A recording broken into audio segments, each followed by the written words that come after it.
Well, good day, folks. Welcome to the MB Wildman channel. On today's video, we're talking about snaring.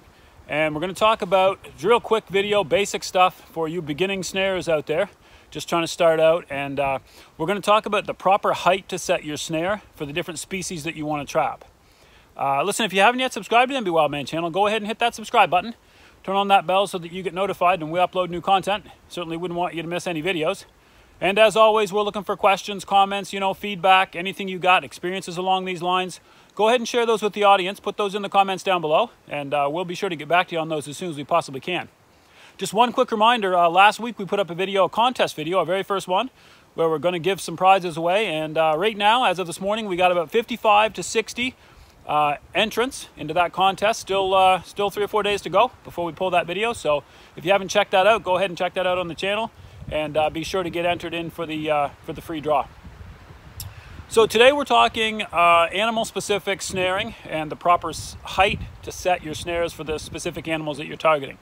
We're going to start kind of at the top of the food chain and work our way down as far as what I trap or what I snare. And first off would be the coyote. So all of my coyote snares, I make them with about a 10 to 12 inch loop. As you can see here, this is a coyote snare set in a little trail.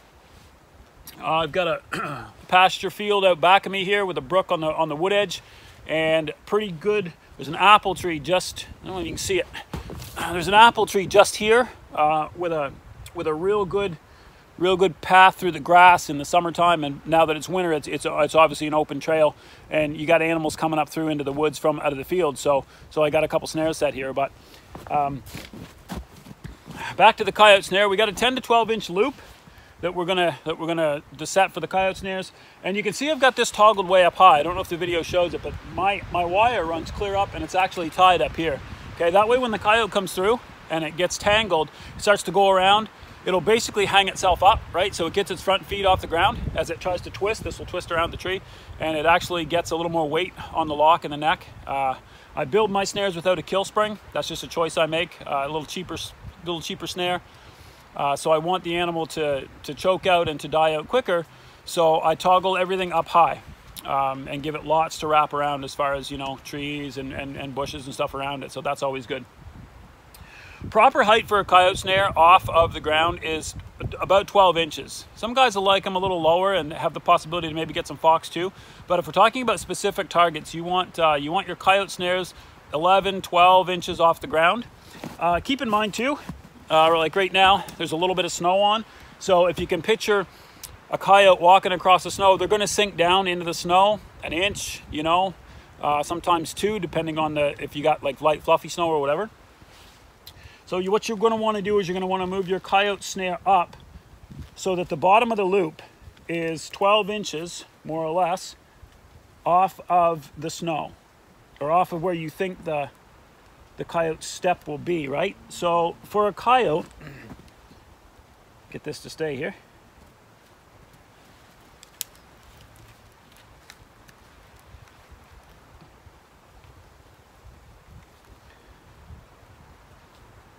So for what we're doing, you want basically this setup for a coyote.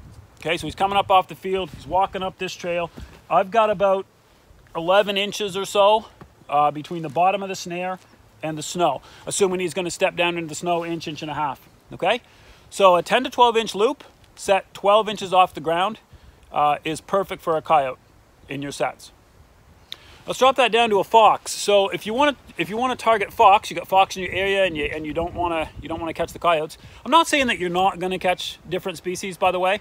It's just that these are ideal heights for the species that we're talking about.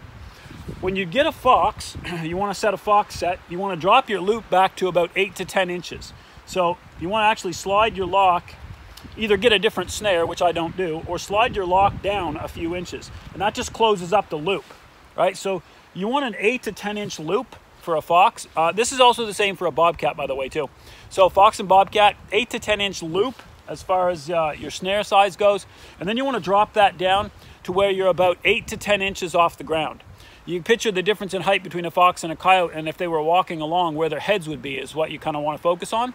So we're going to drop this down so that we have, like I say, we got a little bit of snow here, but you want the bottom of your snare to be basically 8 to 10 inches off of where you feel that fox is going to step.